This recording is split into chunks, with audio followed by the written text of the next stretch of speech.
बांग्लादेश जल रहा है, सड़कें एक बार फिर नारों से गूंज रही हैं। हिंदू अल्पसंख्यकों को लिंच किया जा रहा है, पेड़ से टांग करके उन्हें जलाया जा रहा है।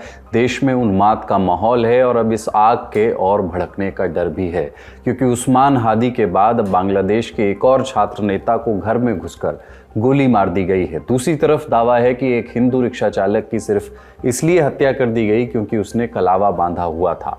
और इन सब के बीच है एक अल्टीमेटम जो मोहम्मद यूनुस की अंतरिम सरकार को मिला है। पूरा मामला क्या है? क्या चुनाव से 2 महीने पहले बांग्लादेश में फिर से तख्ता पलट के आसार हैं? क्या इंसाफ की मांग और गुस्से का फ़ायदा उठाकर एक बार फिर हिंदू समुदाय को टारगेट किया जा रहा है बांग्लादेश में? इसी पर आज बात करेंगे। नमस्ते, अपन है कुलदीप और आप देख रहे हैं लल्लन टॉप का अंतर्राष्ट्रीय प्रसंगों से जुड़ा रोजाना का कार्यक्रम दुनियादारी। Brought to you by Wari Solar and Sensodyne K. वारी रेडियंस सोलर किट, रूफटॉप में आने वाली हर मुश्किल का जवाब।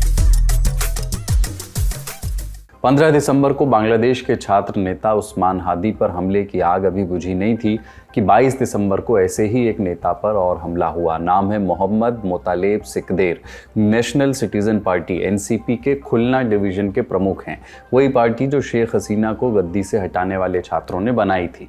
एनसीपी खुलना में एक मजदूर रैली आयोजित करने वाली थी। सिकदेर उसी पर काम कर रहे थे। रिपोर्ट्स के मुताबिक हमलावरों ने सीधे सिकदेर के सिर को निशाना बना करके फायरिंग की। वो गंभीर रूप से घायल होकर के गिर पड़े। आसपास मौजूद लोगों ने उन्हें खुलना मेडिकल कॉलेज अस्पताल पहुंचाया, जहां उनका इलाज जारी है। हमलावरों को पकड़ने के लिए पुलिस ने कई इलाकों में ऑपरेशन शुरू कर दिया है। बांग्लादेश में हिंसा अचानक नहीं फूटी है। ये कोई एक दिन या एक घटना या एक मौत की कहानी नहीं है। Sensodyne toothpaste for sensitive teeth. चिंगारी तब भड़की जब भारत विरोधी युवा नेता शरीफ उस्मान हादी को मृत घोषित किया गया। उसके बाद भारत विरोधी बयानबाजी और तेज हुई। स्थानीय मीडिया ने लिखा, पुलिस को शक है कि हमलावर फैसल करीम मसूद और उसका साथी आलमगीर शेख हमले के बाद भारत भाग गए। और फिर 19 दिसंबर हादी की मौत की पुष्टि होते ही चटगांव में भारतीय सहायक उच्चायोग पर भीड़ टूट पड़ी। कहने के तो ये सब 5 अगस्त 2024 को शेख हसीना के सत्ता से हटने के बाद हुआ है, लेकिन इसकी चिंगारी पहले ही लग चुकी थी। बांग्लादेश में हसीना के जाने से पहले ही इंडिया आउट अभियान चल रहा था। बांग्लादेशी बाजारों से भारतीय सामान हटाने की अपील और भारत से हर तरह के रिश्ते तोड़ने की मांग।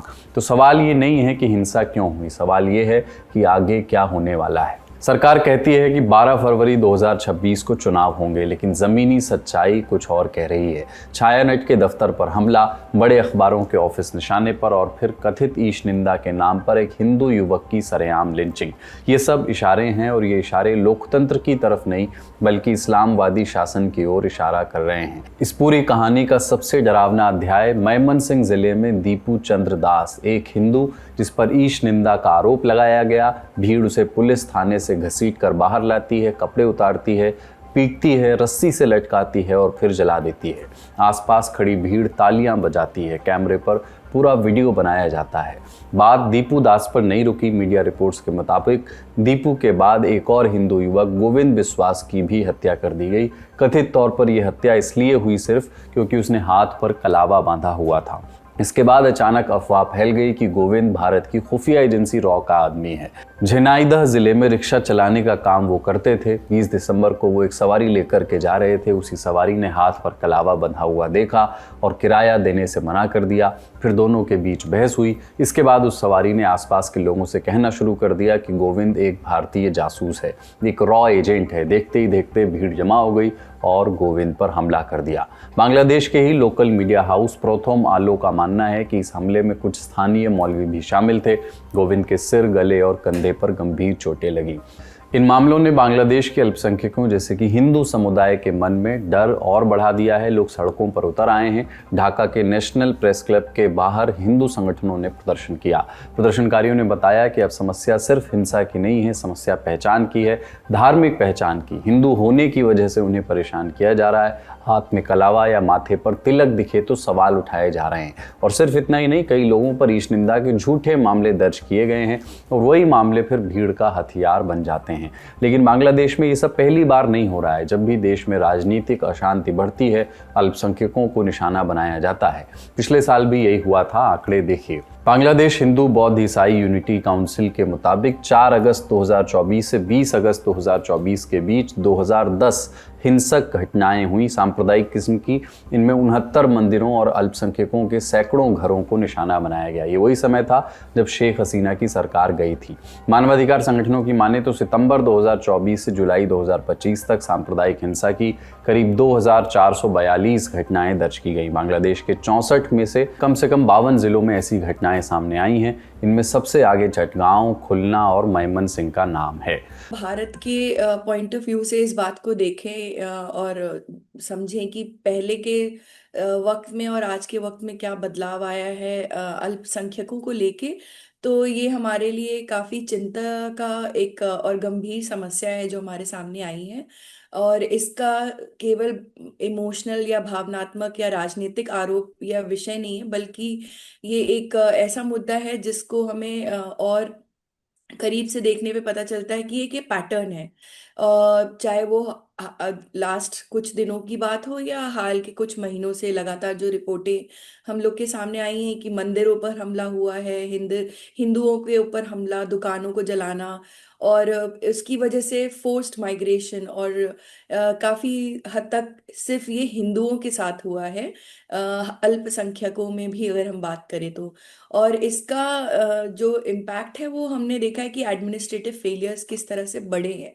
तो अगर हम इन सबको देखें तो ऐसा हमें लगता है कि एक मतलब ये लॉ एंड ऑर्डर की सिचुएशन है, और इसमें एक आइडियोलॉजिकल फैक्टर भी उतना ही इम्पॉर्टेंट है, क्योंकि अल्पसंख्यक जो समुदाय हैं वो बहुत ज़्यादा असुरक्षित महसूस कर रहे हैं। यहाँ तक कि हमारे इंडियन काउंसलेट के ऊपर भी, हाई कमीशन के ऊपर भी हमला हुआ, और उन्होंने काफ़ी सारे ऐसे स्लोगनिंग करी है जिसकी वजह से लगता है कि एक ये पैटर्न है और एक टारगेटेड मोटिवेटेड एक्शन है जो कि सिर्फ हिंदुओं के ऊपर होता आया है। और it is not just contemporary issue, but एक हिस्टोरिकल या ऐतिहासिक रूप से भी हमारे सामने कई बार आया है, और इसीलिए ये एक संवेदनशील मुद्दा है जिसको हमें एक स्पष्ट राजनीतिक चैनल के थ्रू डिस्कशन करना चाहिए इसके ऊपर।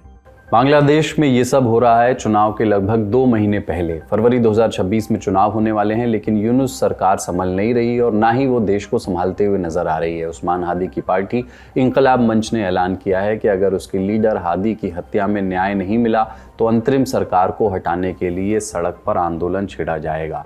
एक इमरजेंसी प्रेस कॉन्फ्रेंस में इंकलाब मंच के सचिव अब्दुल्ला अल जाबेर ने सरकार को सीधे सीधे चेताया। उनके शब्द थे, चुनाव से पहले न्याय देना होगा। अगर आप न्याय नहीं दे सकते तो याद रखिए, जिस दिन लोग खून बहाने पर उतर आएंगे उन्हें रोका नहीं जा सकेगा। यूनुस सरकार पर कुछ सवाल शेख हसीना ने भी उठाए। न्यूज़ एजेंसी एएनआई को दिए इंटरव्यू में हसीना ने कहा, ये दुश्मनी आम लोगों की नहीं बल्कि उन कट्टरपंथी ताकतों की देन है जिन्हें यूनुस सरकार ने हौसला दिया है। ये नफरत चरमपंथी फैला रहे हैं। यही लोग भारतीय दूतावास तक मार्च करते हैं, मीडिया दफ्तरों पर हमला करते हैं, अल्पसंख्यकों पर हमले करते हैं और जिन्होंने मुझे और मेरे परिवार को जान बचाकर देश छोड़ने पर मजबूर किया। भारत को अपने राजनयिकों और दूतावासों की सुरक्षा को लेकर जो चिंता है वो बिल्कुल सही है। आज यूनुस ने कट्टरपंथी लोगों को सत्ता के पदों पर बैठा दिया है और सजा पाए आतंकियों को जेल से रिहा कर दिया है। एक जिम्मेदार सरकार का काम होता है कि वो दूतावासों की सुरक्षा करे और उन्हें धमकाने वालों पर कार्रवाई करे, लेकिन इसके बजाय यूनुस ऐसे उपद्रवियों को छूट दे रहे हैं और उन्हें योद्धा कह रहे हैं। मोहम्मद यूनुस के ऊपर एक लीडरशिप के ऊपर क्वेश्चन करें और उनकी जो ये 1.5 साल की जो कार्यकाल है उसका असेसमेंट करें, तो मेरे ख्याल से ये कहना गलत नहीं होगा कि एक इंटरनल इंस्टेबिलिटी और माइनॉरिटीज़ की सुरक्षा में वो बहुत बुरी तरीके से फेल हुए हैं। और समस्या सिर्फ एक एडमिनिस्ट्रेटिव इनकेपेबिलिटी नहीं, या मतलब जिसको प्रशासनिक क्षमता नहीं, बल्कि राजनीतिक क्लैरिटी और विल पावर, जिसको बोलते हैं willingness to lead inclusive society, वो उनके अंदर नहीं दिखी है। और जो पहले शेख हसीना के दौरान के कार्यकाल के दौरान भी कई बार ऐसे मुद्दे होते थे जहां माइनॉरिटीज या हिंदूज पे टारगेट होता था, तो उसमें शेख हसीना काफी स्ट्रांग एक स्टैंड लेती थी। और उन्होंने काफी खुले आवाज में वो बोलती भी थी कि अगर किसी तरीके का सामाजिक मुठभेड़ या कोई ऐसी परिस्थिति आगे आएगी तो वो कानून का इस्तेमाल करेंगी। पर अभी जो यूनुस सरकार है उसमें हमने देखा कि वो उन्होंने अपने आप को एक तरीके से सरेंडर कर दिया है इस सिस्टम के आगे, और एज ए लीडर वो एक फेल लीडर साबित हुए हैं। कई बारी हम जो ये पॉलिटिकल लीडर्स होते हैं उनके एक एम्बिशंस होते हैं, उन एम्बिशंस को लेके उन्होंने काफी ज्यादा यूथ या जो युवा मोर्चा है उस पे बहुत जोर डाला। बट अब वही युवा मोर्चा उनके खिलाफ भी हो सकता है, ऐसा प्रतीत हो रहा है। बिकॉज कई बारी आप जोश में ज्यादा पावर दे देते हैं यूथ को, पर उनको इस बात का इल्म नहीं होता है कि वो उसको कहाँ तक खींच सकते हैं। और अब जैसा सिचुएशन सामने आ रही है उससे लगता है कि उनके हाथ से वो पावर जो है बहुत उनको उनको हाथ पैर उनके ठंडे हो रहे, बेसिकली वो ढीले पड़ रहे हैं इस बात पे कि अब उनको ये हालात सुधारने में काफी कष्टों का सामना करना पड़ सकता है। इस पूरे घटनाक्रम के संदर्भ में द हिंदू के वरिष्ठ पत्रकार स्टैनली जॉनी ने एक बड़े काम की टिप्पणी की है। बांग्लादेश की ये तथाकथित क्रांति पहले दिन से ही शक पैदा कर रही है। हसीना परफेक्ट नहीं थी, लेकिन बांग्लादेश एक बहुत ही बटा हुआ समाज है और हसीना देश के सबसे हिंसक और कट्टरपंथी तत्वों के सामने एक दीवार की तरह थी। वो लिखते हैं कि हसीना के हटते ही देश में एक बड़ा वैक्यूम पैदा हुआ। इस वैक्यूम को अलग अलग कट्टर और फ्रिंज ग्रुप्स ने भरने की कोशिश की। यूनुस बस हालत के चलते बहते चले गए। अगर वे समझदार शासक होते तो देश में राजनीतिक स्थिरता लाने की कोशिश करते, लॉ एंड ऑर्डर को मजबूत करते और कट्टरपंथियों को सत्ता और सड़कों से दूर रखते, लेकिन वो इसमें फेल हुए। जमात को दोबारा मुख्यधारा की राजनीति में वो ले आए। धार्मिक अल्पसंख्यकों, अहमदिया मुसलमानों और अवामी लीग समर्थकों के खिलाफ भारी हिंसा हुई, लेकिन सब कुछ क्रांति के नाम पर दबा दिया गया। एक बिना चुनी हुई सरकार जिसके पास पॉपुलर मैंडेट ही नहीं है, 1 साल से ज़्यादा समय तक सत्ता में बनी रही और अब चुनाव की तारीख का ऐलान हुआ है, लेकिन हिंसा से लगता है कि चुनाव टल भी सकते हैं। जुलाई 2024 में जो हुआ वो क्रांति नहीं थी, वो एक काउंटर रेवोल्यूशन था। अब खुद देख लीजिए कि नया बांग्लादेश कैसा दिखता है। यूनुस उसको छोड़ भी दें तो चुनाव के बाद आने वाली अगली सरकार के लिए भी देश को संभालना बहुत मुश्किल होगा। लोग गुस्से में हैं, नफरत और हिंसा ने सब कुछ अस्थिर कर दिया है और इसके लिए आगे जो भी चुनकर आए उन्हें तैयार रहना पड़ेगा। बड़ी खबर यहीं तक। अब सुर्खियां। एप्स्टीन फाइल्स की कुछ फोटोज छिपा दी गई थी, उन्हें वापस पब्लिक कर दिया गया है। यूएस जस्टिस डिपार्टमेंट ने 21 दिसंबर को इस बात की पुष्टि की। ये जो फोटोज हाइड की गई थी इनमें अमेरिका के राष्ट्रपति डोनाल्ड ट्रंप दिख रहे थे।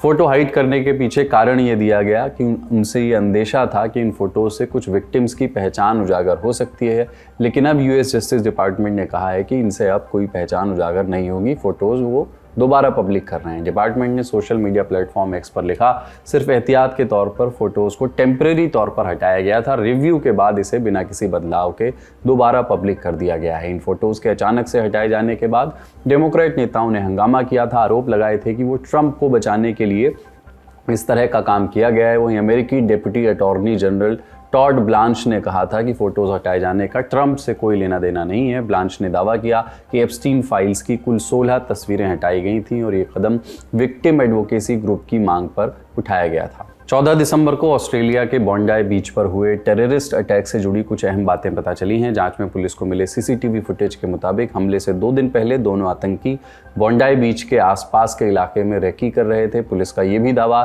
कि अकरम परिवार कई महीनों से इस आतंकी हमले की प्लानिंग कर रहा था। पुलिस के हाथ एक वीडियो लगा है जिसमें ये दोनों कथित तौर पर यहूदियों के खिलाफ भड़काऊ बातें कर रहे हैं। एक अन्य वीडियो में दोनों बाप बेटे हथियार चलाने की ट्रेनिंग लेते हुए दिख रहे हैं। पुलिस के मुताबिक आतंकियों ने बीच पर 3 पाइप बम और 1 टेनिस बॉल बम भी फेंका था, लेकिन ये बम फटे नहीं। पुलिस को उनकी गाड़ी में 3 बंदूकें, टेनिस बॉल बम मिले। साथ ही आतंकी संगठन इस्लामिक स्टेट के 2 झंडे भी प्राप्त हुए। अब खबर रूस की राजधानी मॉस्को से, जहां 22 दिसंबर की सुबह एक धमाके से हुई। रूस के एक सीनियर सैन्य अधिकारी लेफ्टिनेंट जनरल फानिल सरवारोव की एक कार बम धमाके में मौत हो गई। रूस की जांच एजेंसी इन्वेस्टिगेटिव कमेटी के मुताबिक 22 दिसंबर की सुबह उनकी कार के नीचे लगाए गए एक विस्फोटक में धमाका हुआ। सरवारोव 56 साल के थे, रूसी सेना के ऑपरेशनल ट्रेनिंग डिपार्टमेंट के प्रमुख थे, यानी युद्ध की तैयारी और रणनीति से जुड़ा एक बेहद अहम पद। धमाके में गंभीर रूप से घायल सरवारोव को अस्पताल ले जाया गया, जहां उनकी मृत्यु की घोषणा कर दी गई। शक की सुई यूक्रेन पर है, हालांकि यूक्रेन की ओर से अब तक इस पर कोई प्रतिक्रिया नहीं आई है। मामले में हत्या और विस्फोटक सामान की अवैध तस्करी की धाराओं में जांच शुरू कर दी गई है। रूसी मीडिया के मुताबिक सरवारोव रूसी मिलिट्री में कोई नया नाम नहीं थे। उन्होंने 1990 के दशक और 2000 की शुरुआत में चेचन वॉर में हिस्सा लिया था। 2015-16 के बीच सीरिया में रूसी सैन्य अभियानों की कमांड भी वो संभाल चुके थे। आज का दुनियादारी यहीं तक। अपना और अपनों का ख्याल रखिए। देखते रहिए दी ललन टॉप। शुक्रिया।